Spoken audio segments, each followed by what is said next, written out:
Hello, everyone, and welcome to Empower Global Coaching Ministries podcast. Be an encourager.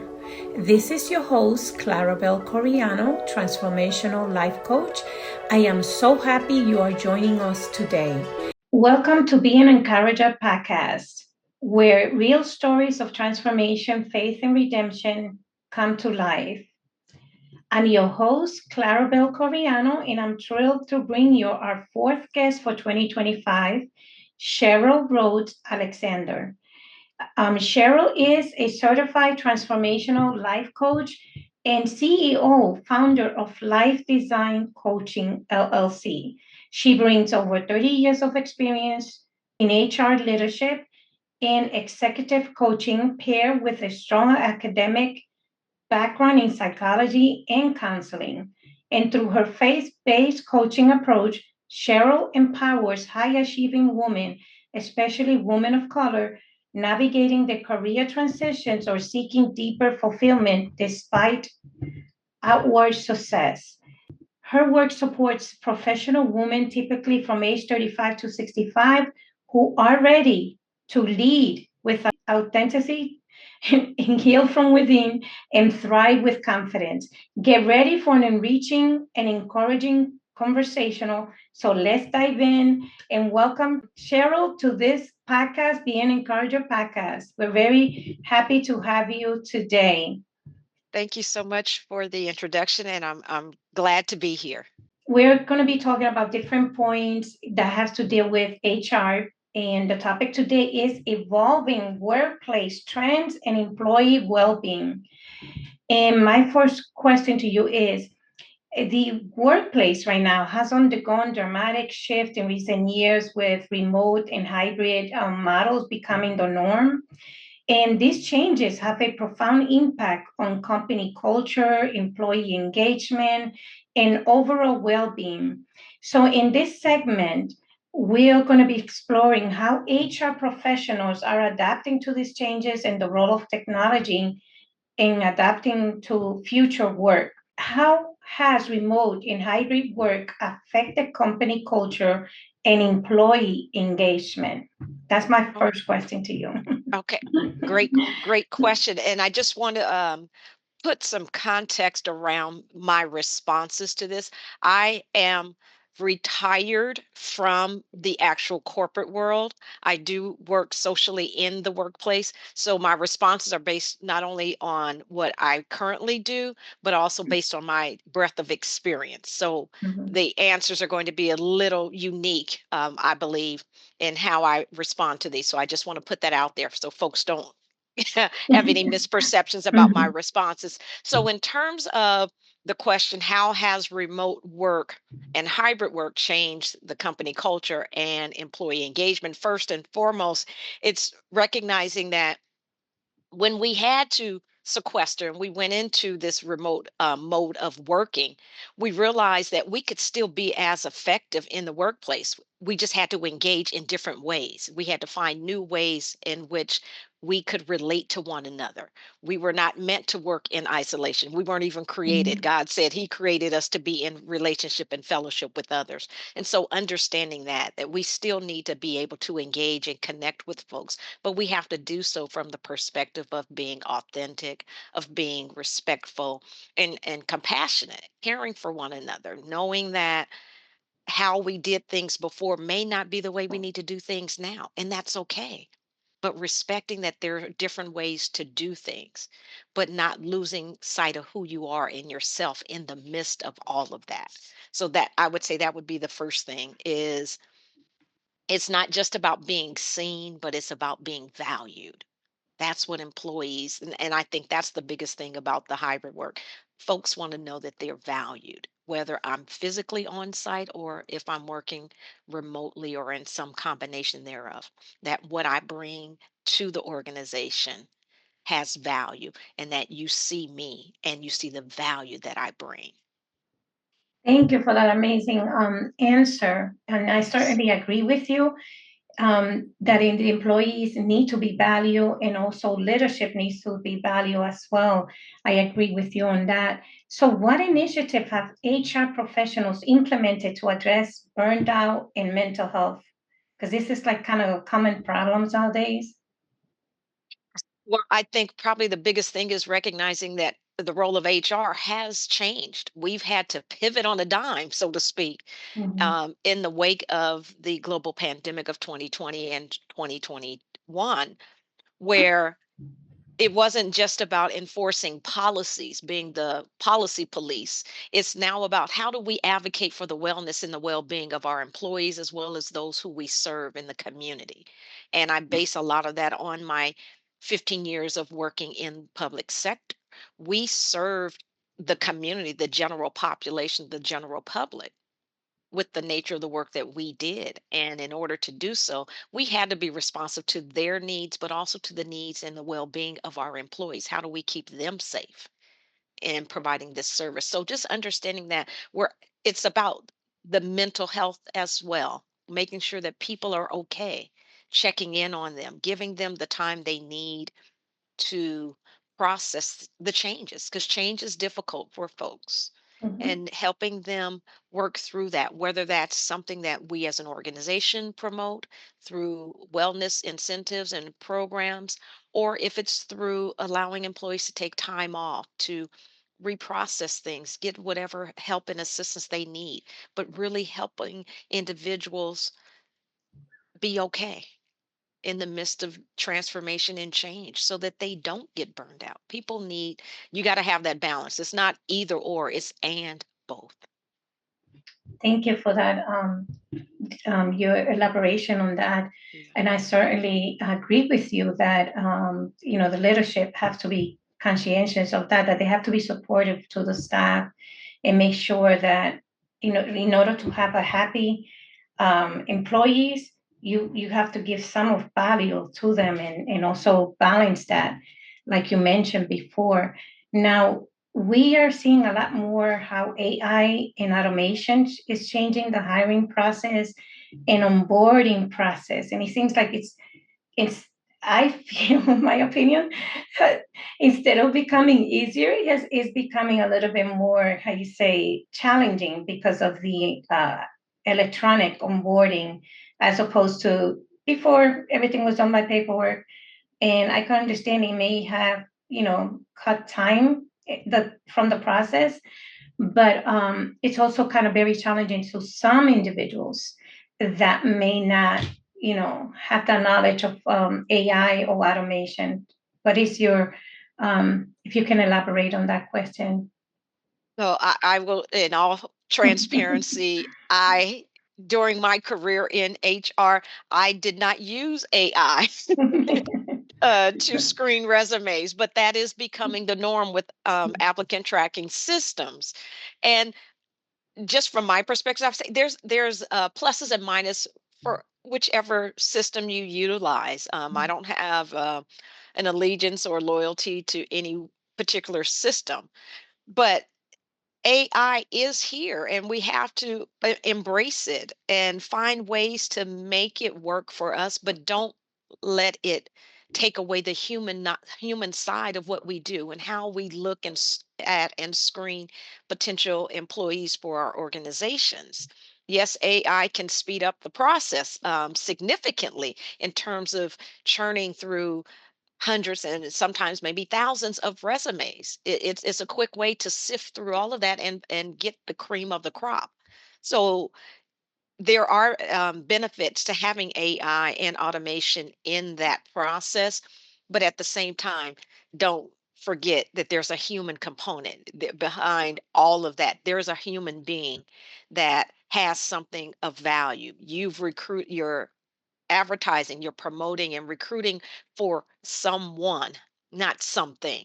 You want someone to come in and provide a service or to fill a need or a gap that you have in your business or your operation. Keep that in mind as you are recruiting, as you are screening and reviewing applications. Know that there's a person behind what you see on that paper and keep that at the forefront of as you use AI. Factor that into your your system, your metrics, and all of your queries and algorithms. There has to be a human component to all of that. I agree. I agree with you on that. This is my opinion. I feel like there's a possibility that we may miss a really good applicant, if we just leave it to the technologies to choose, who Yes. we're going to be interviewing. I think it might leave that percent of, missing out on a good employee. Mhm. So what are some innovative wellness programs you've seen companies implement for their employees? Well, again, not being in the corporate space right now, I can't speak to what they're doing now, but I can just speak from my experience and things that I see in my social roles, where I work, is having activities that create engagement with one another, getting to know folks, having challenges. So I work at a recreation facility and they have different challenges at times for the employees, where we'll dress up or we'll do something that creates opportunities to engage with one another, but it also promotes wellness. Is yes, we have work that needs to be done, but we also want to have fun and stimulate that mental wellness that folks need, so that there is a work life balance and things of that nature. Having mental health days. Sometimes, you need a mental you Yes. need a mental PTO day, just being real about that, but also allowing employees to contribute to what they want to see in the workplace that would help them be successful. And engaging with the employees in that process, I think, is also very helpful. I totally agree with that one too. Yeah. During my leadership years, I was able to create some programs based on surveys that we conducted with the employees on what they wanted to see the company change or what they wanted to see in terms of wellness. And we were able to implement a lot of the things that they asked for. And that kept them happy, that kept them consistent, and that kept them in the company. Absolutely, It's yeah. like you said, they need a balance. And my second question to you is about navigating difficult conversations and employee advocacy. And I know that things have changed, those difficult conversations that sometimes are inevitable part of the workplace, and from preventing grievances to HR, addressing conflicts, navigating those discussions, and effectively making a significant difference in employee satisfaction and organizational trust. And so let's dive into those, the best practices, Okay. based on your experience, fostering open dialogue with, the employee in advocacy. Because I know when people mention HR, you have to go speak to HR, people become a little intimidated, because we know that they represent the company, not necessarily just the employees. So with that being said, can you elaborate on this question? And I know it's a little shift, in how things are handled nowadays. Okay, because I wasn't completely clear on how I understood the question. So the question, as I understand it, and I'm just looking at the notes that you Mhm. sent me, what advice would I give to employees on effectively presenting concerns to HR? Yes, exactly. Okay. You understood it correctly. Okay. Okay. Yes, you did. And that's a very good question, because I do get that often, even though technically I'm not doing HR work. Mhm. Folks, because of my background, folks often, oh, I have this issue and I want to bring it to HR, but I'm not sure how to do that. First and foremost, be be clear about what the issue is, what's going on. So take the time to document, or at least reflect on. I'm big on journaling, so journal what's going on, what is that concern that you have, and do your best to articulate it as clearly as possible, because in HR's responsibility is to, when a concern is brought forth, we need to look into that. We're going to have to sift through all of the fluff around it to get to the meat of what's going on, and make sure, if there really is something going on, if there is some violation, if there is something illegal or discriminatory that's going on, we need to know what that is, so that we can effectively investigate the right issue, basically what we call the root cause, and then identify how we can resolve that, what type of corrective action we can take. So, in terms of how to advise employees to present their concerns, don't be afraid to come to HR. We are not necessarily the bad people. Yes, we do represent the employer, the organization, but we also represent and advocate for the employee.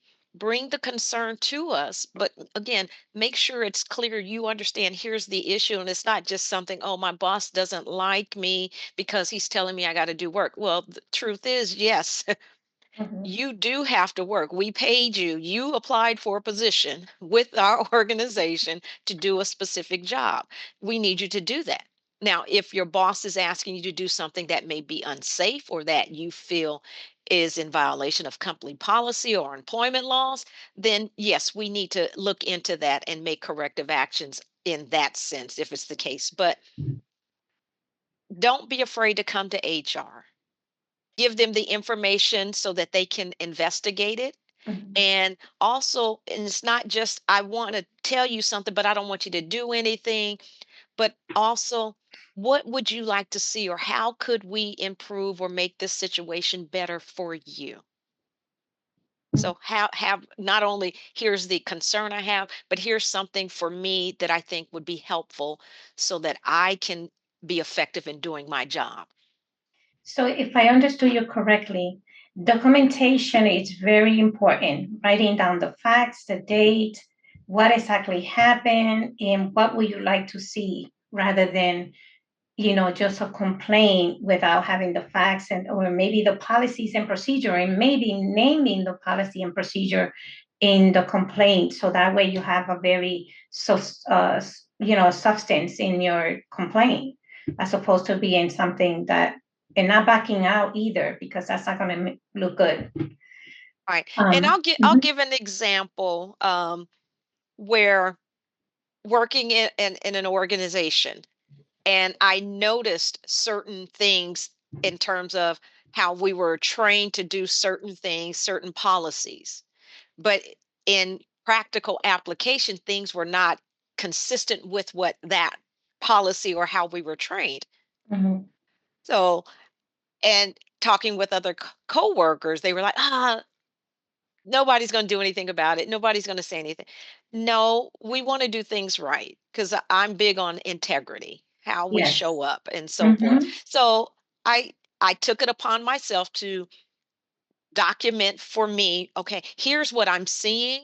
Here's what I was told to do as far as training. I did a little bit of research to see, okay, are there any laws or regulations that I can reference when I bring this to the higher ups to have them look into that. And that's what I did. I was able to say, okay, here's what you've communicated to us, how we were trained. We need to do X, Y, Z.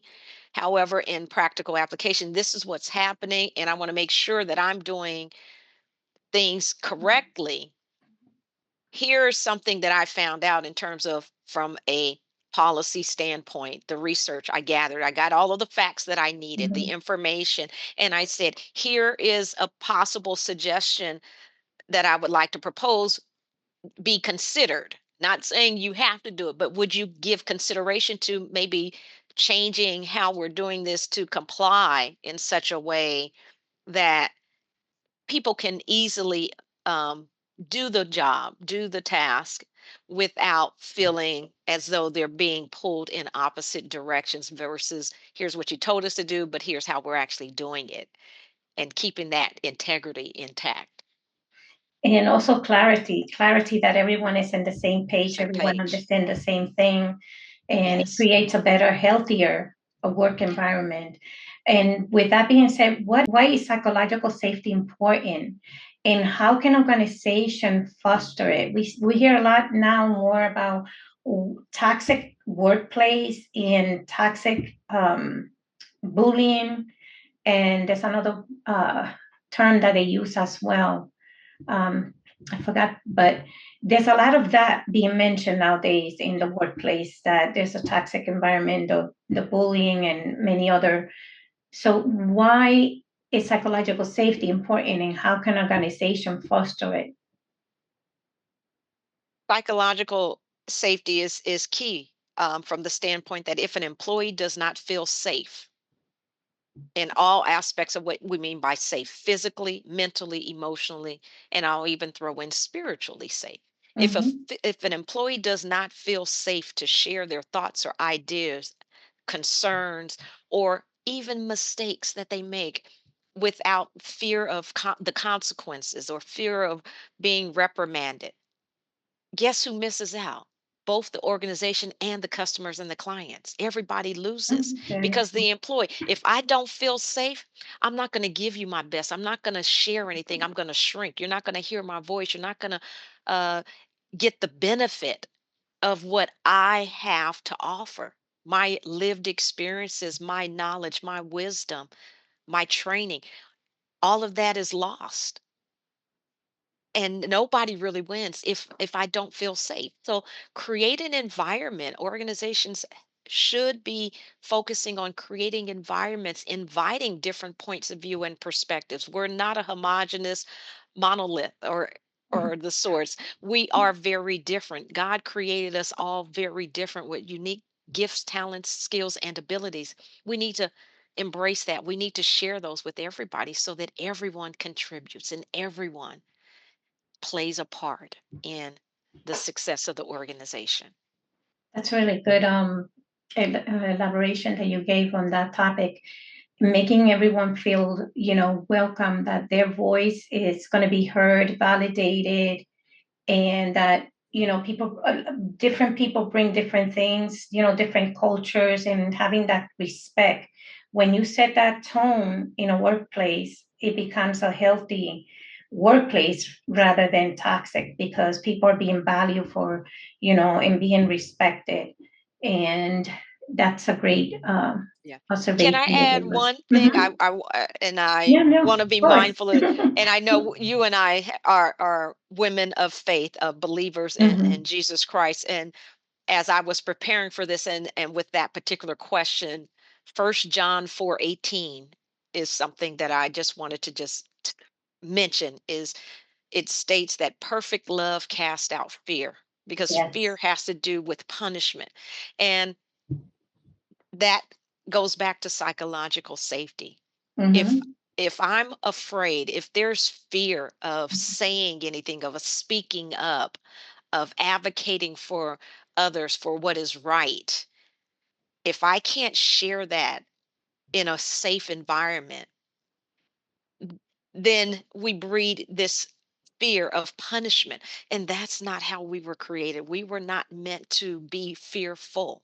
We were meant to be fearless. Yes. Yes. I love that. Thank you for sharing that. I'm glad that you Yes. share that. Yes, Yeah. definitely.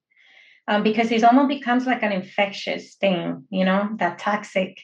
It becomes that fear, like you said, that fear, because if they say something, they feel that there's going to be some retaliation.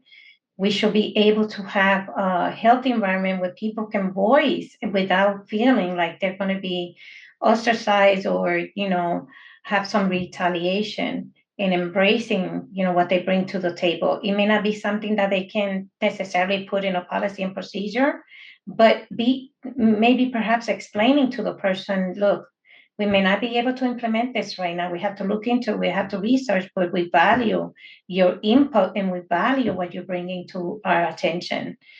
So, what role does HR play in handling workplace conflicts, discrimination, and harassment? Again, because these are new topics that we're hearing a lot more about, and I thought that maybe we should bring some information on these. Absolutely. Yeah.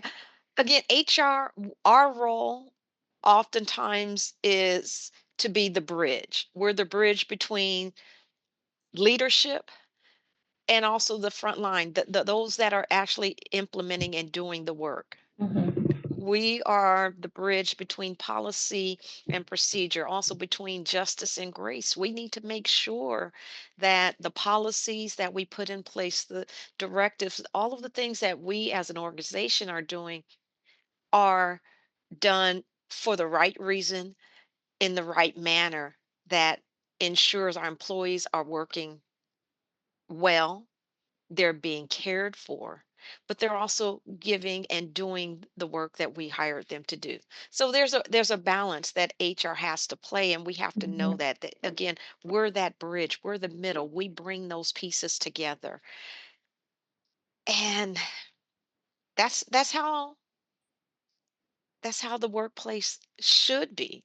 Mhm. And I believe it can be, but it requires leaders and employees to want to come together and do that, Yes, to absolutely. see the value for each other.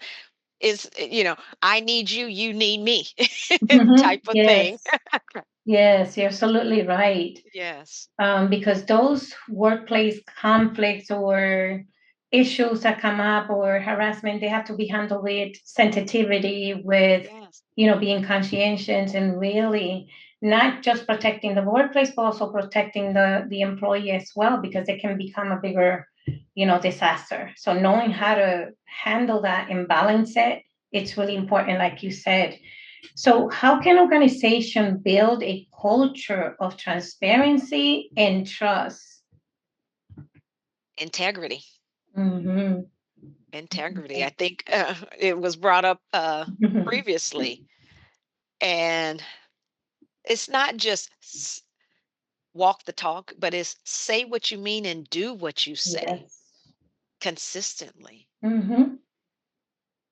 And here's something I talk about: trust. Trust is key. If I can't trust you, if employees can't trust their leadership, they're not going to follow you. So it doesn't Mm-hmm. matter. So build trust, plant those seeds of trust in good soil where you are accountable as a leader. I had no problem as a leader in my role.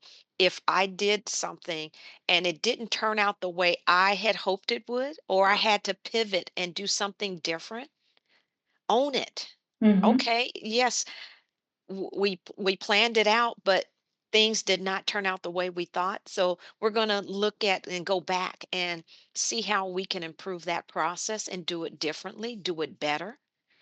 And that is where trust builds, because employees see that. They see you owning Mm-hmm. that. Again, it goes back to that's that integrity, how you show up, how you conduct yourself. I'm not perfect. I'm human, but I'm striving to be as perfect as I can and working towards Mm-hmm. excellence and doing what I can. And I expect the same from my employees. And I think that for me and just my experience is what builds a culture of transparency and trust. Yes, but you hit it on the nail. I was going to say, yeah, that having that transparency, So now we're going to go to our next point, which is interviewing and career growth strategies. Landing a job isn't just about having the right qualification. From interview techniques to salary negotiation, understanding what HR professionals look for can help candidates stand out in a competitive job market, especially these days. Can we discuss some key strategy to ace interviews in advancing career? What are some of the common mistakes candidates make during interviews? One, they don't come prepared, Mm, meaning they have not done their work or research mhm, on the company. Yes, there are 1,000 jobs posted daily. There are mhm, a lot of jobs out there, but why aren't folks applying, or why aren't companies hiring these folks? Sometimes the candidates have not done their homework to research. Does this company align with my values? mhm, Yes, we all need to make a livable wage to provide for our basic needs and to care for our family. So, yes, oftentimes folks will just apply for a job to be applying for a job, but we really need to be strategic about how we are going about applying for employment. Make sure the job you're looking for aligns with what your values are. Do your homework, find out what they stand for. Does that align with me? Put forth your best effort. Look at your resume. Review your skills and your abilities, your experiences. Pull out those things that really speak to that job posting that you're applying for.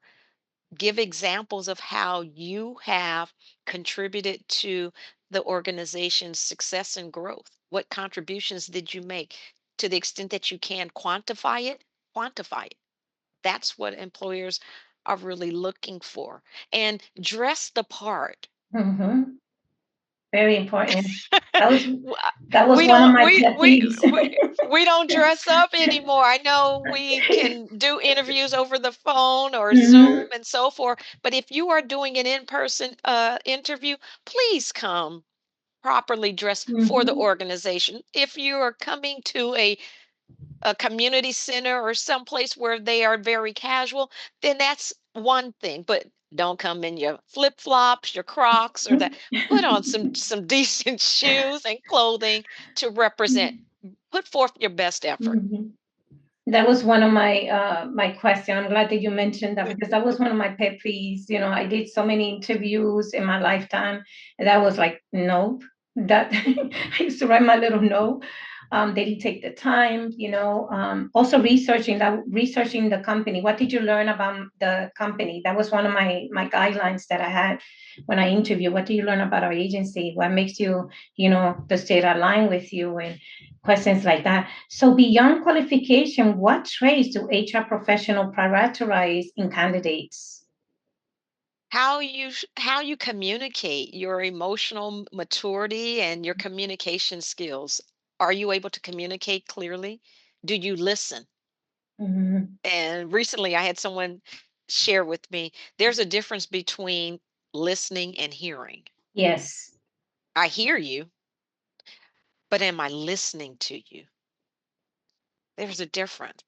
How well do you handle feedback without getting defensive? And can you adapt to change and stay calm in the midst of that situation? You have to learn how to manage those things. Can you receive feedback? You may not do something particularly well and you're being talked to about, okay, here's an area where you're not meeting the standards. Can you receive that information in a way that, okay, maybe I didn't get the proper training, or maybe I just kind of got complacent a little bit? Mhm. What am I going to do to turn that around? Do that in a way where it's not defensive. Oh, they just don't like me. No, we're asking you to do your job and do Mhm. it well. That's what that is. Can you collaborate? Can you build trust with your colleagues and build a healthy environment, one that's not toxic? Mhm. What about how you show up in a room? Your impact. Do you come in like a bull in a china shop, or do you come in meek and humble as a lamb? How do you do those things? Mhm. And again, my word, integrity. Yes. Are you consistent? Are you doing what's right even when no one's watching? Mhm.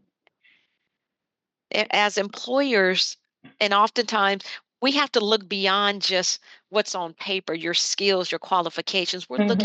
We're looking at your character too. Yes. Yes. That goes along with the behavioral interviewing, knowing how Yeah. to answer those questions because we want to see like you mentioned, take action. What do you do in a case like this? So when I used to do the interviews, I asked a lot of behavioral questions that pertaining to the job and the functions and the skills that they had to how they're going to apply it in the job. And that helps get more of is this person going to be a good fit? Is the person not going to be able to handle those type of situation when they encounter it? So it provides Yes. us not only the person that's being interviewed that needs to know this, but also the interviewers, they need to sort of know how to ask those questions that the person may be able to elaborate and not take offense also to, when they're providing feedback, know how to provide that feedback too. Because we Yes. also, again, like you said, that integrity, it kind of goes both ways too. And yeah, so have that balance. And now, one of the questions I'm going to ask you is one of those difficult ones that many people shortchange themselves because they don't have the skills. What are some effective salary and benefits negotiation techniques? Some people are very weak in this area, and sometimes they shortchange themselves because they don't know how to negotiate the salary. One thing that as a recruiter, when I would do that, one thing that would just kind of annoy me a little bit is folks' first thing is, well, how much is the salary? That's That another. goes that Mm-hmm. goes back to do your homework. Mm-hmm. Again, not all organizations will list the compensation, but you can get a benchmark by doing some research. Just doing a Google search, put in the Mm-hmm. job description and ask the question, what are some comparable salaries for this position? So you have an idea of Mm-hmm. what they are offering. Mm-hmm. And that goes to one of the key points that I'll make is know your worth. If you do your Yeah. research, you'll know what they are able to pay or Mm-hmm. what their range is so that you don't come in and say, okay, I want to make this amount of money. Mm-hmm. And there already says this is how much the job pays. Mm-hmm. So if you don't do your homework, you don't know. You're trying to oversell yourself. Yes. Yes. But again, you didn't do your homework. Know what your worth is and do so from a standpoint where you're not appearing as though you're desperate. Yes. Very important. I'm not desperate. Here, I know what I have to offer. I can clearly tell an Mm-hmm. employer if I were to apply for an HR director level position or an HR manager level position. I can tell you, I have 30 plus years of HR leadership experience. I've done XYZ. I've done Mm-hmm. strategic planning. I've done leadership development. I've done compliance. I've done risk management. I can say, based on these skills Mm-hmm. and experience, this is what I'm willing to start at.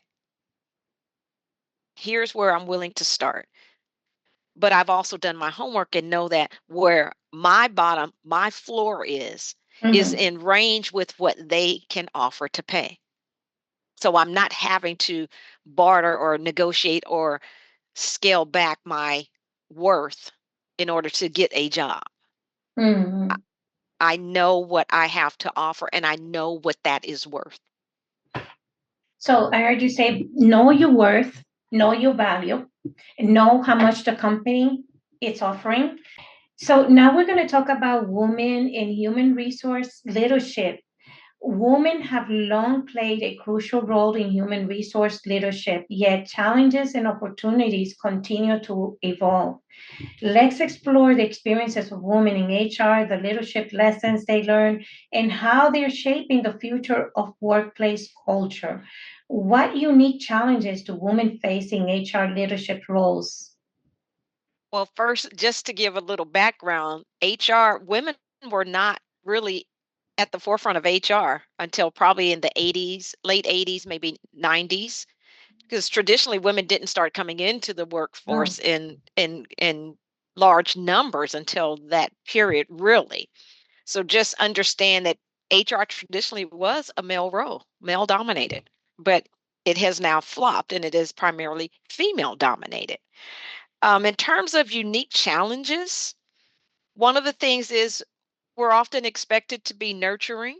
That's just who women are, how we're created. That's part of our DNA. But yet they want us to be firm. They want us to go ahead and, put out the fires, to fix what's wrong, to deliver the bad news. They want us to be strategic, but soft spoken.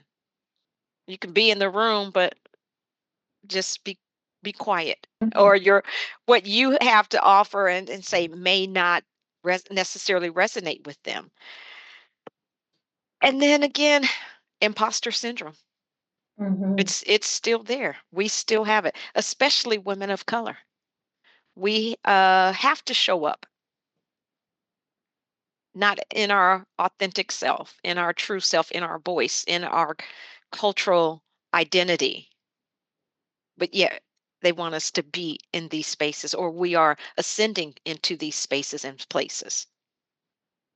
Well, that's I didn't know that it was mainly associated with the male population having that role. That's good to know. And I also want to elaborate that also the Latin culture, the Hispanic woman also goes kind of like the same things. I do believe that we are taught to um, need to have that role, but then again, kind of repress a little bit.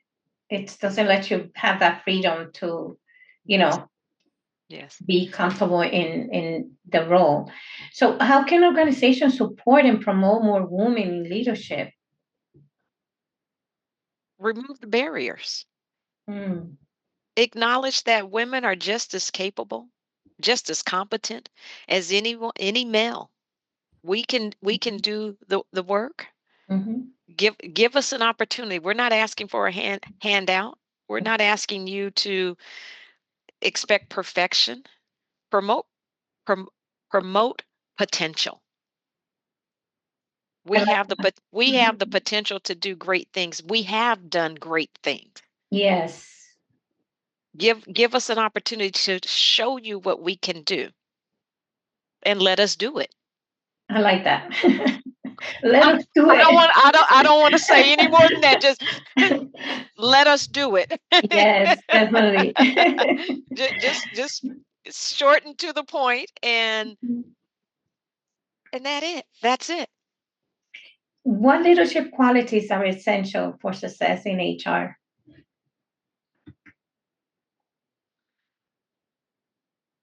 Emotional intelligence. Big one. Hmm. I would say courage, humility, Hmm. and for me, spiritual discernment. A lot of times when I had challenging situations or where my leadership was called upon, oftentimes I had to what I call take a bathroom meditation moment. Hmm. And I would go to the ladies' room and go into a stall or into the locker room and just, Lord, okay, I'm here. You have me here for a reason. What is that? Give Hmm. me the strength I need. Give me the resources. Give me the words. Give me what I need in this moment to lead as you would have me lead. So And important. knowing that. And HR is not just about rules and policies. We're not the policy police. Hmm. We are people too. We see people. We recognize and understand that everyone that comes through that door that we employ, they are individuals first. They are created beings for a purpose. They have a purpose to be here, and we need to tap into that and help them to cultivate that and grow that. I love what you just said, the ending. That was like one of my mottos. They're people first and they're humans. We have to see that side. They're not just a label of employee, seeing that balance, again, that balance.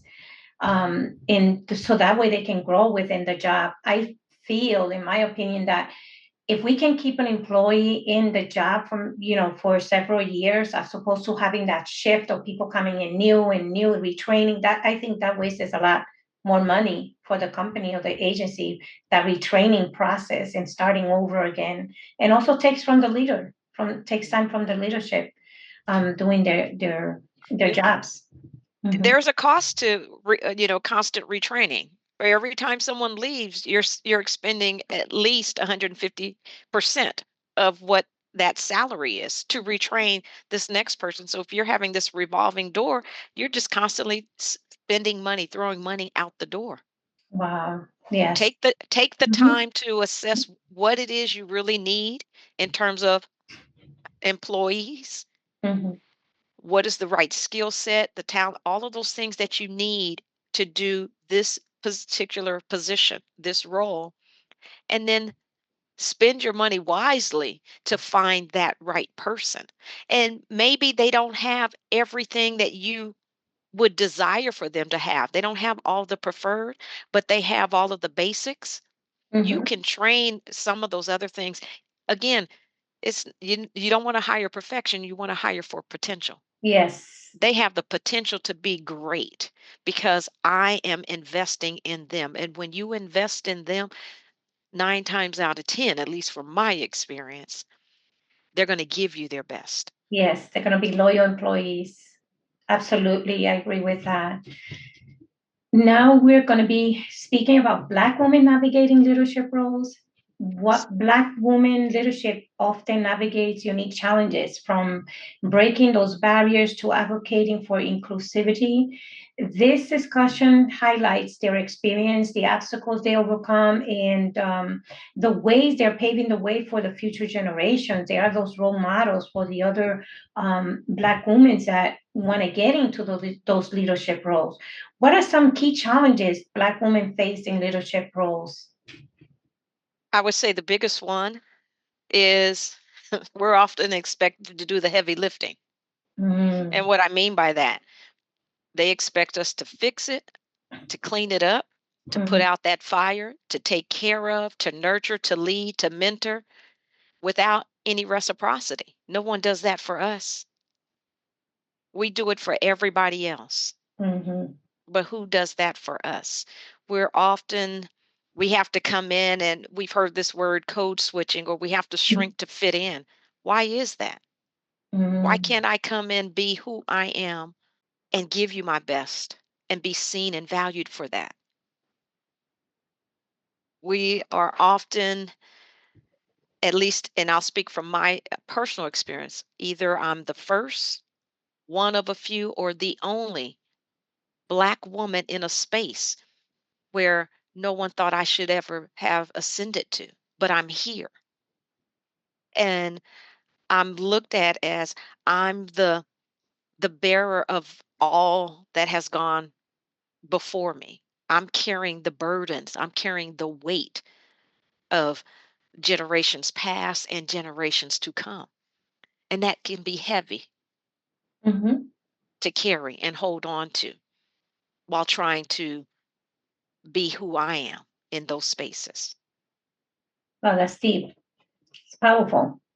So, how can companies create more inclusive leadership opportunities? Inclus- Inclusion is not just optic. Mhm, It's about equity. It's about seeing that word potential. mhm, And as I was, again, preparing for this conversation with you, one of the things I thought about is, in my career, who were some of those individuals that helped to create opportunities that I could aspire and ascend to? mhm, And I can clearly remember several individuals in leadership, men and women, Black and white, who saw something in me that I myself didn't see in myself, but they gave me an opportunity, or they created a pathway for me to ascend to opportunities of leadership that I was able to aspire to and ascend to later in my career. I had one particular leader gave me a check for $1,000 so that I can go back to school to get my degree. wow. That paved the way for another opportunity where Mhm, another leader saw an opportunity and said, "You should apply." And I'm like, "No, but I don't have this. I don't have this." I was finding all of the excuses and reasons why I wouldn't apply for this position. And they said, "Do it anyway. Here's what you do have." And they listed off everything that countered my excuse. mhm, And in the process, yes, I did get that opportunity. And that opened the door to other opportunities. It allowed me to be in a space, in a position. So when others who looked like me came behind me, I could create that same opportunity for them. And I've done that. Not just with Black women, but with men, not just white men, Asian men, anyone that comes after me. I mhm. have, as I have been able to, and as has opportunities have presented themselves, I've tried to bring other individuals in who may not fit the norm or the standard or the stereotype, and give them the opportunity. And they have gone on to do wonderful things. Well, thank you for sharing that. What advice would you give Black women aspiring for leadership position?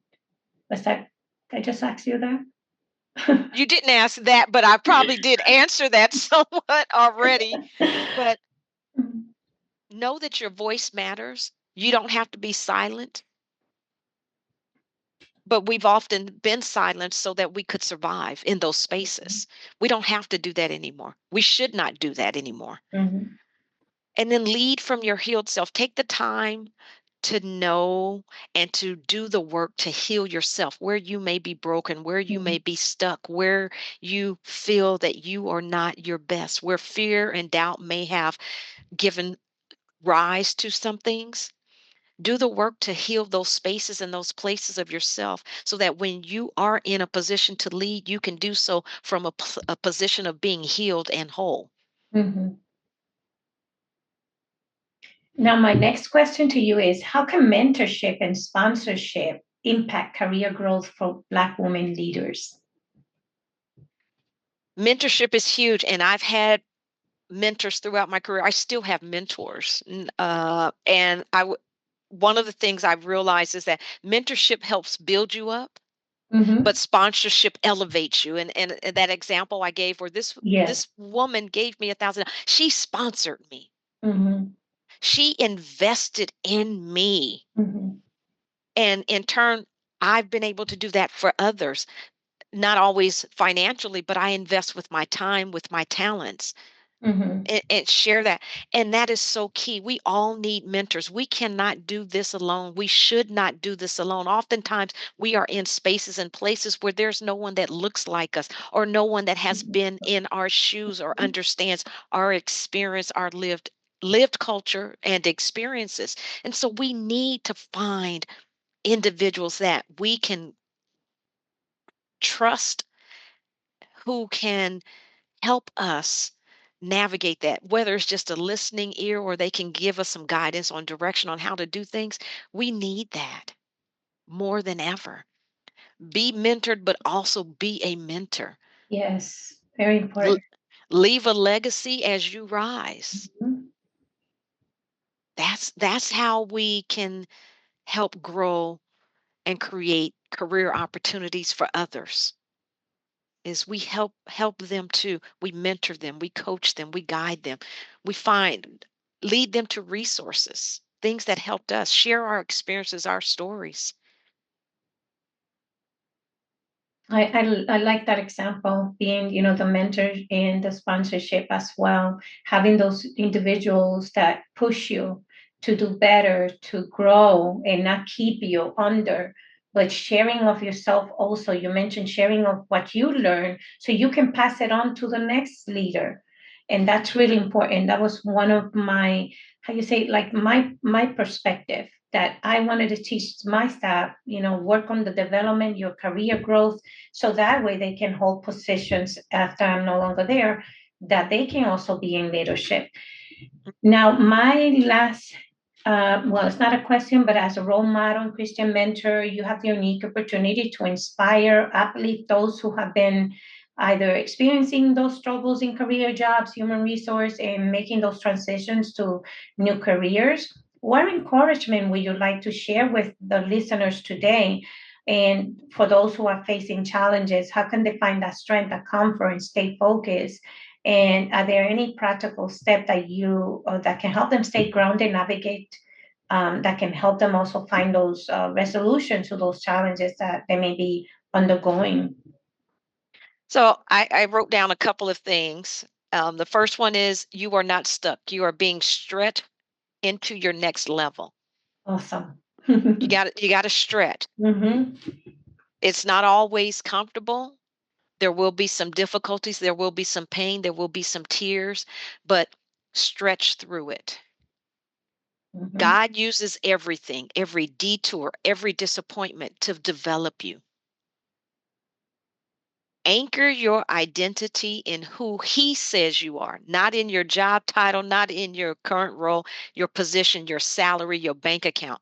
Anchor Hmm. your identity in who is the creator of you. And then, in terms of practical steps, and these are things that I do daily prayers and reflections, have prayer and meditation time before I start my day. Hmm. I have to ground myself. I need that to ground myself, to know that what I'm doing today is in alignment with what God has for me and leading me towards my destiny, my purpose. Seek wise counsel. Surround yourself with mentors and with leaders and coaches, those who truly have your best interest at heart. They're coming from a servant leadership perspective. They want to see you succeed. They want you to thrive because when you do so, guess what? You're reflecting them. Set micro goals for yourself. You don't have to do it all at once. And again, this catchphrase everybody says, how do you eat an elephant? One bite at a time. Same thing. And Mhm. then again, find a coach or a mentor. And then the last thing, your life is by design. It's not default. Trust the designer because again, as Ephesians 2:10 says, you were created on purpose for God's purpose. Yes. So that would be something that I would share to encourage others. Beautiful words of encouragement. Thank you for sharing those great words of comfort and those tips, awesome tips. Thank you for your time. I mean, we discuss a wealth of information, and all this information is very valuable to all the listeners, everyone that's looking for some practical steps. This may lead them to even more evaluation on where they need more resources and mentor and growth in their lives. So thank you so much. I am Thank you. honored to have you be a guest on my podcast, and thank you, and God bless you. Thank you for the opportunity. And for those who are listening, I hope and pray that something that I shared truly speaks to you and will help lead you closer to where your purpose is. And if I can be a help along that journey on that road, I would love the opportunity. So thank you so much, Claribel, for this You're opportunity. welcome. You're welcome. It has been a pleasure to have you. Yes, Thank you. yes.